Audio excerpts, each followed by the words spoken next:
Toute la semaine, nous la passons avec Paul du restaurant L'Arsenal à Nancy. On s'occupe donc de la 4e recette de cette semaine, à base donc de ce que je vois, un poivron rouge et du canard, c'est ça? C'est ça, magret de canard, oui.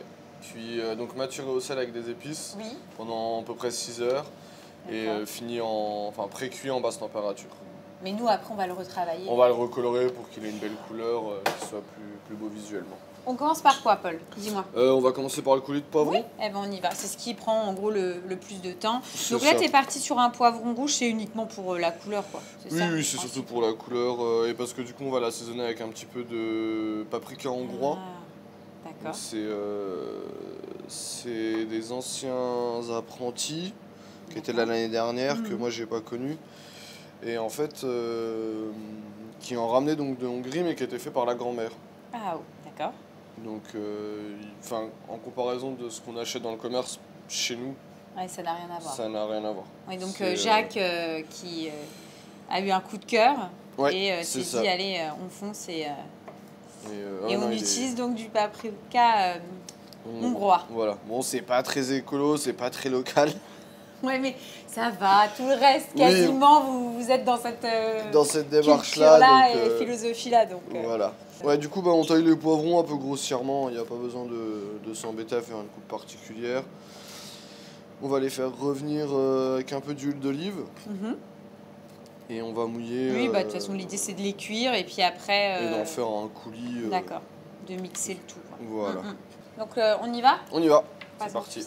Donc tu as mis un petit peu de matière grasse, tu fais chauffer. Juste un petit peu de matière grasse, tu peux les balancer. On n'est pas obligé d'attendre que ce soit chaud. D'accord. C'est pas comme pour une viande par exemple. Il n'y a pas besoin que ça soit saisi. Voilà, c'est ça. Donc là le but c'est de les faire suer un maximum. Et après on va mouiller avec un peu d'eau.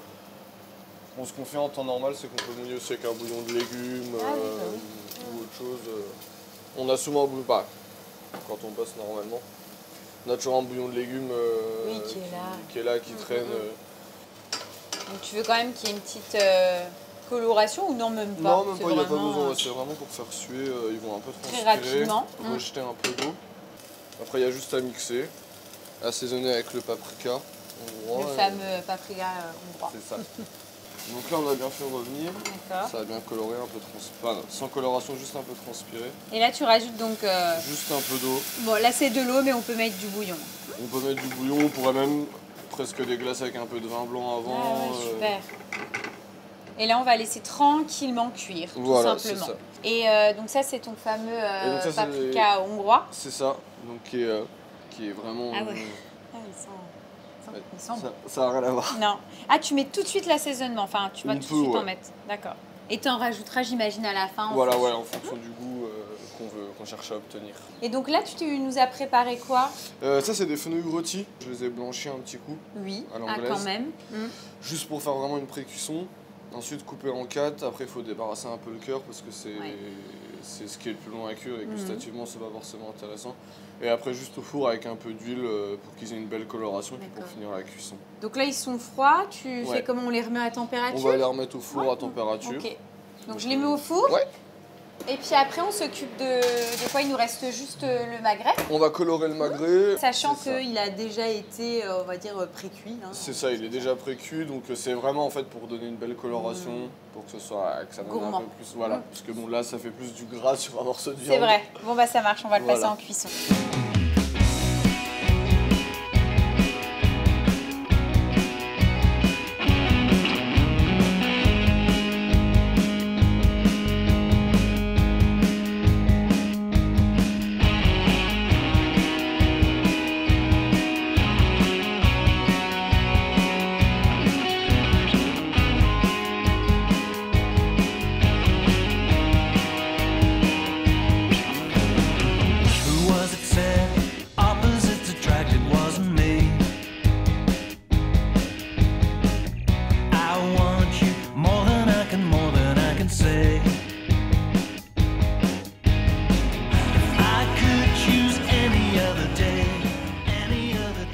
C'est top parce qu'effectivement, le magret est déjà excellent.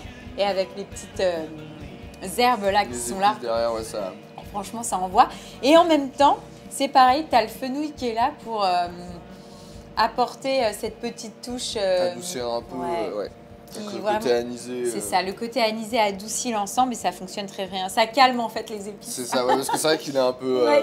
On sent bien le sel aussi. Mais c'est bon, mais franchement c'est top. Donc c'est une belle recette encore. Merci Paul. Maintenant je vais passer le tablier à Valentine. On va faire le dessert. Est-ce que tu sais ce qu'elle a prévu pour nous? Alors du coup ce sera cannelloni un peu comme une langue de chat en deux façons et autour de la fraise et de la rhubarbe.